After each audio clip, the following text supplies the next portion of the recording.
berarti saya boleh juga ya nanya kayak ke Mikana itu ya. Jadi saya mau nanya gini Pak Paul, bukti Yesus itu ada apa Pak Paul? Dari segi sejarah maksud saya. Benar nggak sih orang yang bernama Yesus ini ada? Pertanyaan saya gitu. Atau hanya dari sekedar kesaksian aja, bukan bukti? Terus kan memang yang digambarkan Da Vinci bisa aja ketemu dalam mimpi. Bukan, bisa itu yang justru saya bilang salah. Orang yang bertemu Yesus yang figurnya Da Vinci itu salah. Itu adalah alam bawah sadar. Oke. Mengapa? Karena itu bukan figur Yesus yang benarnya. Itu adalah figurnya orang Eropa kan, yang digambar oleh Da Vinci kan. Nah, saya ngalamin. Nah, itu kan kesaksian modern. Apakah itu saya lagi tidur? Enggak, saya lagi melek begini, lagi duduk. Kalau lagi tidur namanya ngimpi, ya kan? Lagi duduk. Halusinasi enggak, itu 7 hari berturut-turut kok. Ya kan? Seperti Yohanes di Patmos. Anda kira, nah orang tanya, Anda kira yang bisa menggerakkan saya dari penjahat sampai jadi begini, kekuatan apa? Ya kan, yang bisa menggerakkan sampai kita kumpulkan 7 miliar, sampai kita penginjilan ratusan jiwa dimenangkan, sampai kita hantam pemerintah Indonesia yang lalim, ya kan? Dari mana keberanian itu? Kepikir nggak? Ya kan? Saifuddin aja kan nggak berani ini lagi kan kayak saya kan. Dia cuma fokusnya itu aja. Dari mana coba? Kalau bukan karena ada satu kekuatan itu, satu keyakinan itu. Nggak taunya sama pesulap merah dibuktikan palsu semua. Ya kan? Padahal dibaca-bacain ayat Al-Quran kan. Nggak taunya bohong semua. Termasuk yang santet, ngusir santet, ternyata itu kan jarumnya sudah ada di dalam telur. Ternyata rambutnya sudah ada di dalam kelapa. Ya kan? Kacau sekali kan. Sampai ribut sama Ustadz siapa lagi itu kan. Sama-sama Ustadz. Wah kacau sekali itu. Gitu. Lius Manasak. Oke Pak, cukup Pak. Iya. Oke, selamat malam Pak Paul. Halo. Ya, langsung. Ya, selamat malam Pak Paul ya. Ini mohon pandangan Pak Paul secara alkitabiah tentang sistem penggajian gembala atau pendeta di gereja. Karena ada statement bahwa sistem penggajian di gereja ini dimanfaatkan oleh iblis untuk menghancurkan gereja dari dalam. Juga banyak orang menyebut dirinya hamba Tuhan. Padahal yang menentukan gaji mereka itu manusia. Seharusnya Tuhanlah yang tentukan gaji hambanya. Saat ini sebenarnya yang diterima pendeta atau gembala itu biaya operasional. Sedang gaji sebenarnya nanti di surga. Jadi bila gaji ditentukan manusia sesungguhnya, pendeta atau gembala bukan hamba Tuhan, melainkan hamba manusia. Pegawai negeri itu hamba negara. Pegawai perusahaan itu hamba pemilik perusahaan. Pengkhotbah hamba siapa? Ada banyak orang yang jadi hamba sinode, ada banyak orang yang jadi hamba majelis, dan pengkhotbah biasanya mengambil perpuluhan. Balik lagi, perpuluhan ini masih eksis di kalangan gereja, padahal barusan Pak Paul bilang bahwa itu ya di perjanjian lama. Terima kasih Pak.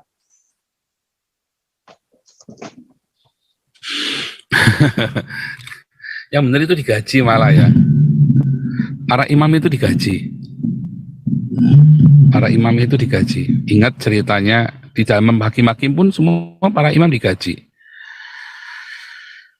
Ngambil dari perpuluhan itu. Tapi kemudian justru ya menjadi salah ketika para imam semua orang boleh mempersembahkan. Aduh, saya lupa cari ayatnya lagi dulu, janji sama sahabat. Jadi sampai dibilangin oke lah kalau kamu ndak bisa bayar perpuluhan, kalau kamu sekarang kan kamu boleh langsung terima perpuluhan, dirubah ya zaman raja-raja dirubah, boleh langsung terima perpuluhan dari jemaat langsung. Tadinya itu harus bait suci dulu, tapi kemudian akhirnya boleh langsung terima imam, tetapi kamu harus merawat bait suci. Akhirnya nggak dirawat bait sucinya, ditelan semua sama para imamnya ini. Kan seperti pendeta-pendeta sekarang kan, kamu boleh terima, tapi kamu rawat itu jemaat. Nah sekarang jemaat itu kan bait suci, nggak dirawat. Nah gerejanya dirawat saudara, tetapi buat apa? Ya buat cari duit lagi. Jemaatnya nggak dirawat. Jadi justru yang benar adalah gajian sebetulnya. Yang betul adalah gaji. Ya, jadi itu pendapat yang salah ya Pak Julius, bahwa gajian itu dari setan. Enggak ya, justru yang benar adalah digaji, dicukupi. Yang benar di zaman perjanjian lama. Nah kalau di zaman perjanjian baru, para rasul itu punya pekerjaan sendiri. Ya kan? Ya mereka yang hidupnya dari Injil. Iya, sekarang ya justru pendeta itu jadi profesi kayak PNS, harus bergelar S2 dan itu akan ada jabatan di sinode. Ya, Nah, harus. ya. Zaman perjanjian lama juga begitu. Zaman perjanjian lama, orang mau jadi imam itu harus sekolah dulu. Jadi nggak boleh sembarangan, nggak kayak orang Islam asal rajin khotbah, rajin ke masjid, ya kan, terus hafal beberapa ayat bisa jadi ustadz. Kalau di dalam orang Yahudi dari zaman perjanjian lama, untuk menjadi seorang imam harus sekolah dulu, ada pendidikan imam, ada sekolah para nabi. Zamannya Samuel ada sekolah para nabi, ya pendidikan imam itu masuk dalam sekolah para nabi. Zamannya Yesus ada sekolah rabbinik. Zamannya Ezra Nehemia ada sekolah ahli Taurat. Yesus adalah ahli Taurat ya. Makanya Yesus boleh khotbah di bait suci di Yerusalem. Yesus itu pernah khotbah di bait suci di Yerusalem loh. Ya. Dan dia orang yang dihormati. Makanya ketika dia masuk ke Yerusalem, dia cambukin itu pedagang-pedagang, para imam nggak bisa ngomong, nggak bisa protes.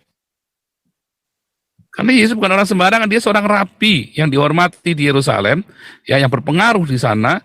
Jadi dia boleh usir itu orang-orang dari Yerusalem, dari bait suci. Sekolah, Yesus sekolah rabbinik, ya. Karena itu persyaratan. Oh, Tuhan kok sekolah? Emang salahnya di mana kalau Tuhan sekolah? Tuhan aja sekolah, Muhammad. Gobloknya kayak apa? Tuhan saja kudu sekolah, saudara. Mengapa Tuhan sekolah? Ya, karena untuk memenuhi persyaratan manusia. Sebagai manusia, dia harus memenuhi persyaratan manusia. Ya kan?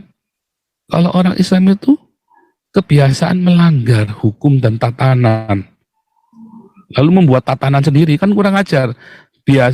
Melanggar hukum dan tatanan, lalu dirusak tatanannya, dia bikin sendiri semau-maunya dia, orang dicocokin semua ke tatanannya dia. Itu memang kenyataannya seperti itu. Nah, jadi sekolah itu wajib ya, seorang pendeta itu harus sekolah. Harus sekolah, Paulus sekolah, para rasul sekolah. Dia 3,5 tahun ikut berjalan bersama dengan Yesus, tiap hari diajarin. Sekolah tiap hari selama 3,5 tahun. Jadi kalau ada pendeta nggak sekolah kayak Agustan, pendeta jadi-jadian itu kan, terus apa lagi ngaku-ngaku sekolah Rahmat Sumangkir, terus apa lagi ngaku-ngaku pendeta semua. Ya kan palsu semua, nggak sekolah. Ya ikutnya sekolah abal-abal. Agustan itu ada ikut sekolah abal-abal. Saya tanya ini sekolah apa tuh? Nggak tahu. Sama Hagios Internasional ya jauh. Ya. Oh, ini saya lupa nih, Anda yang mau kelas evangelis ya, kelas evangelis hari Selasa kita mulai ya, bulan Oktober jam 7 malam ya, tiap hari Selasa ya, nanti setelah kelas evangelis yang ini selesai. Begitu saudara, ini nggak main-main sekolah, harus sekolah Pak Julius. Oke. Satu lagi yang kira-kira bagaimana siapa sebenarnya yang berwenang untuk, karena ya kita imani juga bahwa Alkitab itu kita harus ikuti, tetapi ya seperti Pak Paul katakan tadi bahwa perjanjian lama itu untuk ya manusia, orang-orang yang percaya Tuhan pada zamannya. Kita sekarang ini di perjanjian baru. Tetapi Alkitab itu satu kesatuan. Masih banyak aja hamba Tuhan yang tekankan untuk perpuluhan. Jadi kira-kira siapa sebenarnya yang harus reformasi ini? Jangan ngomong lagi perpuluhan, bahwa itu yang kita persembahkan ke Tuhan itu 100% kehidupan kita. Tapi ya eksis saja itu perpuluhan. Ya, karena memang untuk memulainya pun mereka butuh waktu lama loh untuk memulai. Nah, terus tiba-tiba tahun 80-an kan booming kan. Tahun 80-an booming. Ya, berhasil mereka menipu umat dengan perpuluhan. Ya kan? Dan akhirnya bisnis gereja kan gila-gilaan kan. Akhirnya banyak orang Kristen disesatkan dengan pendeta-pendeta perpuluhan ini. Saya di blacklist ya sama pendeta perpuluhan di Indonesia, dan rata-rata gereja Pentakosta karismatik 90% itu penganut perpuluhan. Ngeri ya. Ngeri. Ngeri. Balik lagi ya, kita mencela teman kita Islam, istilahnya sejarah dikaburkan dan bikin sejarah sendiri. Ya kita sendiri orang Kristen, ya kita ini masih balik lagi ke perpuluhan yang sebenarnya aturan perpuluhan itu ada di perjanjian lama. Nah, kalau orang Kristen adalah tafsiran. Orang si pendeta-pendeta ini berusaha mengembalikan kita ke perjanjian lama. Nggak ada faktanya. Kalau orang Kristen, dia mau paksakan kayak zamannya para rasul, para imam yang bertobat jadi Kristen, memaksakan orang supaya disunat. Orang-orang Yunani, orang-orang Romawi disunat termasuk. Itu sama seperti itu. Ya kan? Tapi kan ada faktanya tentang sunat ini kan. Nah, kalau orang Islam enggak, beda. Pendeta-pendeta sama sekarang, pendeta-pendeta Pentakosta karismatik 90% bilang perpuluhan, memaksakan sesuai apa yang ada di perjanjian lama. Tapi buat nakut-nakutin, buat mereka cari uang kan. Oke, Pak. Tapi ada dasarnya mereka, walaupun ngawur, tapi ada dasarnya. Itu bedanya itu. Ilmuwan lokal. Lanjut. Shalom, Pastor Paul. Shalom. Dan Bapak semua. Ini pertama kali saya hadir di tema yang tentang kekristenan ya. Nah, jadi gini, saya di sini sih hanya ingin bertanya. Nah, tapi sebelum bertanya, saya ingin memberikan sedikit dulu tentang gambaran saya sebelumnya. Mengapa saya keluar dari agama saya, kan waktu itu saya sempat cerita bahwa sebetulnya ilmu pengetahuanlah yang membukakan mata saya. Nah, mengapa saya menjadi keluar dari agama saya yang sebelumnya. Nah, tapi sekitar 2017 kalau nggak salah ya. Nah, itu saya justru tahu banyak tentang kebobrokan, kesalahan, disinformasi, cerita segala macam yang ada di kitab suci agama saya sebelumnya, itu dari channel-channel Kristiani. Ya, jujur saja. Dari seperti kalau di Indonesia awalnya itu seperti Tanpa Ragi ya gitu. Terus kalau di luar negeri Apostate Prophet. Nah, terus ya Bapak JPZ lah ya, Bapak Paul.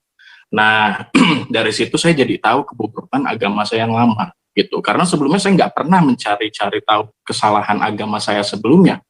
Saya keluar dari agama saya sebelumnya dikarenakan memang kesimpulan dari ilmu pengetahuan itu bahwa ya ini untuk saya pribadi ya, bukan untuk teman-teman. Ya Tuhan itu tidak ada. Nah, seperti itu. Nah, jadi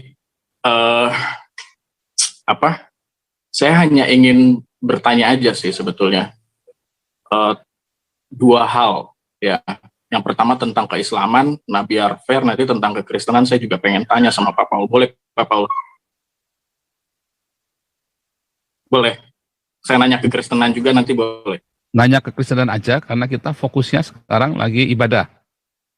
Oh begitu. Oh iya, sorry. Ini kita lagi ibadah. Jadi nanya tentang Alkitab boleh. Kedua adalah tentang kekristenan, Pak. Saya sebetulnya nggak mau nanya ini sih, karena waktu Mikana itu live di TikTok ya, dan menanyakan hal ini ke Mikana dan dibantu dia sama Sofia ya, Al Hayat itu channelnya. Saya dibilang begini, ilmuwan lokal beraninya nanyanya di Mikana doang, di channel JPZ nggak berani. Saya langsung bales, oh kalau saya sama Pak JPZ itu sahabat karena kita satu misi, saya sering ada di sana juga, segitu aja. Nah, berarti saya boleh juga ya nanya kayak ke Mikana itu ya. Jadi saya mau nanya gini Pak Paul, Bukti Yesus itu ada apa Pak Paul? Dari segi sejarah maksud saya. Benar nggak sih orang yang bernama Yesus ini ada? Pertanyaan saya gitu. Atau hanya dari sekedar kesaksian aja, bukan bukti? Yesus itu terbukti ada, di Talmud ditulis, sejarah pun ya sejak dari tahun 100 ya kan sampai hari ini nulis ya. Kalau nggak ada gimana caranya mereka nulis? Beda dengan Muhammad, ya kan? Muhammad itu arkeologinya nggak ada, Yesus arkeologinya ada, ya kan? Perjalanan para rasul pun ada arkeologinya, kisah Yesus pun ada arkeologinya kan? Enggak. Nah, bedanya dengan Muhammad, nah sama gini, Yesus saksinya banyak, saksi hidupnya. Muhammad nggak ada. Musa saksi hidupnya banyak, Muhammad nggak ada, ya kan? Satu-satunya yang tersisa itu cuman itu yang jenazahnya yang di Masjid Nabawi, ya kan? Arkeologinya kan, lainnya kan nggak ada yang tersisa, dihancurkan semua oleh orang-orang Islam sendiri. Ironik kan? Mengapa? Karena orang Islam itu selalu meriset sejarah, diriset lagi terus, ya kan? Karena dia selalu kalah, dia ulangi lagi. Anda kalau main game, kalau kalah kan diriset lagi sampai menang kan? Dia berusaha terus. Kalau saya bilang, ayo usaha terus sampai menang, jangan putus asa. Kalau orang main game kan gitu kan? Terus, Islam juga begitu, diriset terus. Sejarahnya diriset terus, dia mau meriset terus. Nah, Islam maunya ngeriset terus. Bapak perlu sejarahnya Islam yang nulis siapa? Setahu saya Ibnu Ishaq dan Abdul Malik. Abdul Malik yang melakukan invasi. Ibnu Ishaq. Yang punya lengkap sejarah Islam itu adalah orang-orang Eropa. Oke. Karena ada perang melawan Islam kan. Mereka catat. Sedangkan Ibnu Ishaq sama Abdul Malik sendiri menulis sejarahnya, mereka bisa kontradiksi, bisa beda. Ibnu Ishaq bilang Muhammad keturunannya Nebayot kok. Bukan keturunan Kedar. Nah, yang benar yang mana, ya kan? Lalu di sebuah riwayat dikatakan, orang yang mengatakan bahwa Muhammad berkata, yang ngomong Al-Buti, imam besar di Syria. Ya, orangnya baru meninggal 3 tahun yang lalu dibom. Nah, bukunya ada di Gramedia ya, Imam Besar Al-Buti. Sesungguhnya pendustalah orang yang berkata, yang berkata bahwa ia sanggup menurunkan nenek moyangku sampai ke Ismail. Cukuplah sampai ke Adnan saja, selebihnya adalah pendusta. Ya kan? Karena dapat lewati gitu, ini memang nggak ketemu. Mereka blank, hilang. Yang punya siapa? Orang Yahudi. Ya kan? Nah, tapi kan mereka nggak belajar dari orang Yahudi, yang kitab aja beda. Oke, Pak Paul. Karena gini Pak Paul ya, satu-satunya kan saya ngikutin Tanpa Ragi juga ya. Satu-satunya penjelasan Tanpa Ragi yang paling valid dari semua statement dia tentang Yesus itu adalah bukti dari bukan bukti, tapi kesaksian dari para yang menyaksikan Yesus bangkit ya. Nah, kalau itu masih bisa saya sangkal ya. Mereka mengalami halusinasi berjamaah itu bisa kemungkinan terjadi ya, melihat Yesus itu bangkit gitu kan. Itu masih bisa disangkal ya. Entah karena ancaman atau apa segala macam, mereka tetap ngaku bahwa Yesus itu ada. Nah, jadi itulah bukti bahwa Yesus itu pernah ada dan Yesus itu Tuhan, kata Tanpa Ragi begitu. Kalau gitu. Yesus pernah ada itu kan ditulis di dalam Talmud kan. Dari yang menghujat sampai yang mengaminkan bahwa dia seorang guru yang baik, ya kan? Ada semua di dalam Talmud, dari murid sesat sampai seorang rabai yang istimewa, guru. Tapi intinya Talmud ini mencatat bahwa Yesus itu orang biasa. Ada di Talmud ya, di dalam saya sempat mencatat ya, karena ya unik sekali ya, Talmud Targum. Ini yang baca lagi lemot nih ya, Talmud Antargum.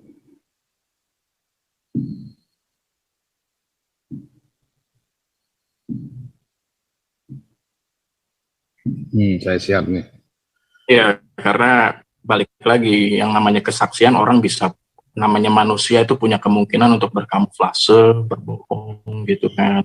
Nah itu sebetulnya kalau berdasarkan kesaksian aja itu bisa dibantah, apalagi ini historinya sudah 2000 tahun yang lalu gitu. Banyak Ya, informasi yang hilang, literasi yang salah. di dalam Talmud ya, ini dalam ini ya, Yesus adalah penyembuh ya.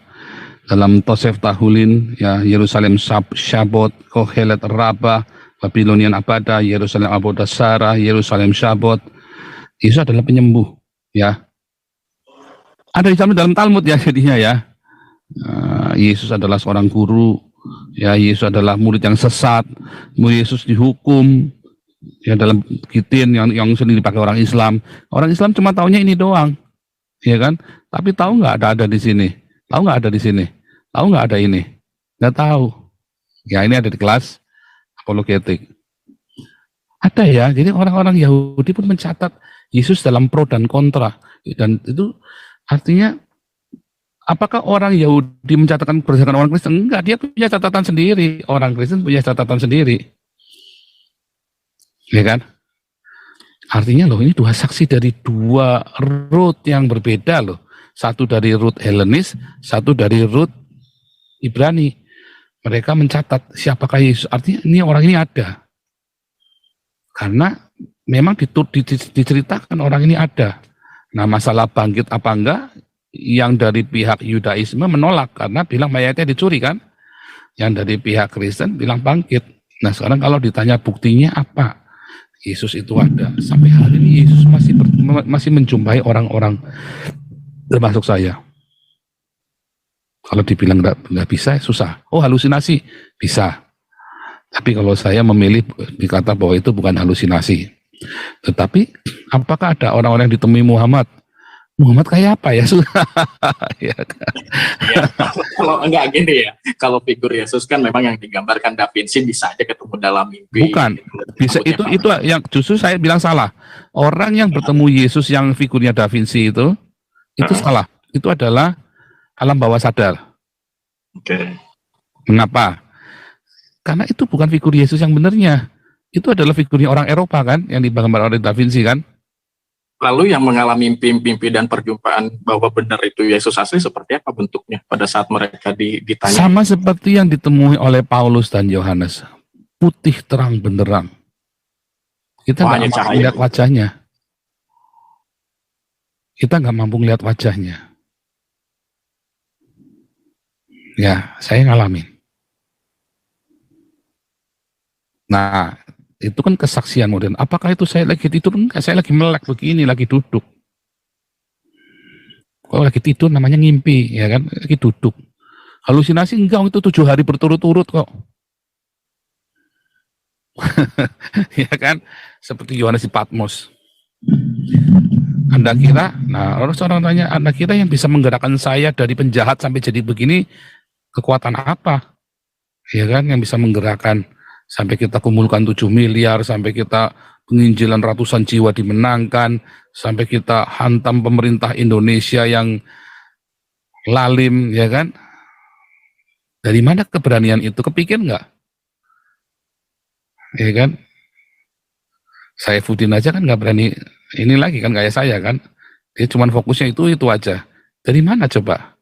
Kalau bukan karena ada satu kekuatan itu, satu keyakinan itu, ya kan? Benar nggak? Dari mana hikmatnya itu coba saya bisa mengelola? Padahal bukan duitnya saya kan? Bagaimana orang-orang yang tidak kenal saya dengan Pak Ketua aja baru ketemu 2 kali ya? Baru ketemu 2 kali, ataupun Pak Ketua sebelum bikin yayasan kita nggak ketemu, baru ketemu sekali yayasan bulan November tahun kemarin, sama tadi malam, sama nanti malam baru ketemu lagi. Dengan Ibu Ketua malah belum pernah ketemu, dengan Pak Suara malah tidak pernah ketemu. Bagaimana mereka bisa percaya kepada saya kalau ini bukan wahyu dari Tuhan? Dan mereka investasi yang ratusan juta loh. Bagaimana coba? Kenal kagak pernah? Ketemu mukanya Pak Suara kayak apa saya nggak pernah tahu. Ya kan, mukanya Ibu Ketua saya baru tahu setelah Ibu Ketua acara peresmiannya Pak Tengku Pancasila Pak Tobing, saya baru tahu. Padahal Ibu Ketua sudah keluar ratusan juta loh waktu itu. Ya kan? Tapi waktu belum keluar, saya tidak pernah tahu kalau Ibu Ketua ini adalah seorang yang cukup berada. Saya nggak pernah tahu. Terus dengan hikmat Roh Kudus saya minta beliau jadi ketua pembina yayasan. Ya kan? Dari mana coba kita bisa, ya kan? Artinya semua, nah, pertanda-pertanda itu kan kita bertanda. Oh, itu firasat. Oh, boleh, bisa. Bisa bagi orang kita boleh bilang itu firasat. Karena orang ada yang mempunyai firasat bisnis, ya kan? Dan saya terbiasa bisnis, oh bisa jadi, bisa. Tetapi balik lagi dari semua teks-teks itu, ya, bagaimana saya dituntun oleh teks ini di zaman modern, ya, di zaman modern setelah 2000 tahun kemudian.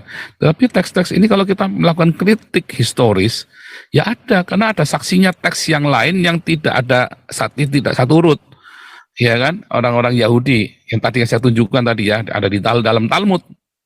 Nah, ada di dalam yang baik, yang positif, baik yang negatif, ada semua di dalam Talmud itu tentang Yesus. Nah, sementara kita orang di Perjanjian Baru punya cerita itu. Nah, jadi dua cerita ini adalah dua saksi bahwa ada eksistensi seorang bernama Yesus. Nah, kalau Islam, sejarah dunia nggak ada yang nulis tentang Islam, ada namanya Muhammad, cuman si Ibnu Ishaq aja. Padahal Ibnu Ishaq bilangnya Muhammad keturunannya Lebayot. Sementara Ibnu Katsir bilang, riwayatnya Ibnu Katsir bilang nggak ada, hanya sampai Adnan saja. Ya kan, bingung kan? Dan itu semua dari situ, semua dari root yang sama, dari gerombolannya Muhammad. Dan Ibnu Ishaq baru menulis hampir 300 tahun kemudian. Arkeologi nggak ada. Sampai ketemu arkeologinya nggak ada semua. Nah, begitu, itu perbandingannya begitu, arkeologi. Sampai sekarang orang Islam nggak punya arkeologi. Kalau bukan karena orang Jerman pergi ke Irak tahun 1800, maka orang-orang Irak nggak punya sejarah tuh. Termasuk Sultan Nebukadnezar cuman tinggal kenangan. Nggak ada arkeologinya. Sultan Nebukadnezar, kejayaannya, Nimrod. Siapa yang tahu ada kodeks Hammurabi di sana? Nggak ada yang tahu siapa orang Jerman tahun 1800 dia gali. Ya, ada di dalam video saya Spirit of Babel, saya pergi ke Museum Incel yang di Berlin itu, ya. Saya bikin videonya. Nih, Museum Incel Berlin.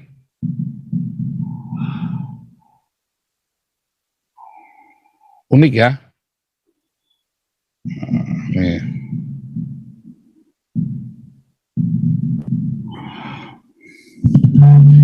Dogmatika in History.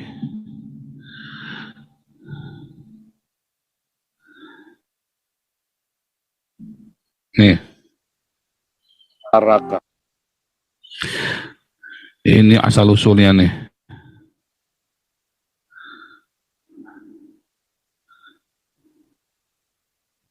Ini ya, Museum Incel Berlin ya, lagi dibangun.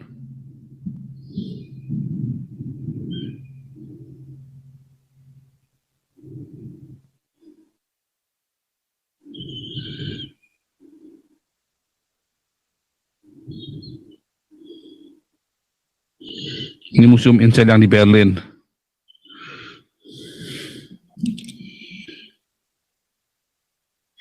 Ini museum lagi dibangun. Ada, saya lagi cari. Nah, ini. Kalau bukan orang-orang ini yang gali tahun 1800, coba. Orang Irak nggak punya sejarah tuh. Jangankan Islam, ya kan? Nah, Islam sejarahnya gimana? Mereka bisa nemuin sejarahnya Nebukadnezar, Edosyara dan Asyurbanipal. Nimrod pun bisa ketemu. Zamannya Enuma Elis yang tahun 4000 sebelum Masehi aja mereka bisa ketemu loh cerita Yesus. Ketemu arkeologinya. Waktu Alkitab nulis Bethesda, Alkitab nulis Nazaret, Alkitab nulis apa, itu semua ada semua historisnya. Nah, lalu ada orang-orang yang mencoba memalsukan sejarah itu, membuat kitab, Injil Thomas, Injil Maria, Injil Filipus, dilihat, nggak sama sejarahnya, disingkirkan. Tempatnya salah, termasuk Injil Barnabas yang bilang Danau Galilea itu, Nazaret itu di Galilea, ya kan? atau apa itu ya kan nggak nyambung, disingkirkan. Iya, berarti sebetulnya peninggalan yang diklaim itu bahwa kuburannya M itu hanya itu sebetulnya satu-satunya sumber, dan itu nggak bisa dimasuki oleh sejarah, Pak Paul, karena kita nggak punya akses ke sana, dan kemungkinan sampai selamanya dan agama itu masih ada, kita nggak bakal bisa ngakses ke sana karena Betul. itu kan sakral banget gitu loh. Betul. Iya. Nggak Dan keungkap. lucunya ketika si Opik bawa itu rambutnya Muhammad itu sama, cuma nangis-nangis sama Derry, mereka nggak kepikir untuk tes DNA kan? Nggak mau. Terus deh. Enggak, kenapa nggak? Kan rambut kan bisa buat tes DNA kan? Ya bisa, enggak, cuma maksudnya apa ya, gimana ya, lucu aja kalau bagi saya sih. Ini nanti bakal nyasarnya ke siapa rambut itu gitu loh, ya kan? Nah itu, betul. Ke siapa nih? Siapakah sosok yang di Madinah itu kan? Iya. Kan Dan saya juga kocak nggak tahu sekali. itu rambutnya kan dari mana juga sebetulnya, Pak Paul, yang Opik itu. Kenapa si Opik bisa ngebawa rambut itu juga, itu dari siapa, Pak? Nggak tahu, waktu itu kan heboh kan, sampai nangis-nangis, diciumin rambutnya, tangisin luar biasa sampai terseduh-seduh kan.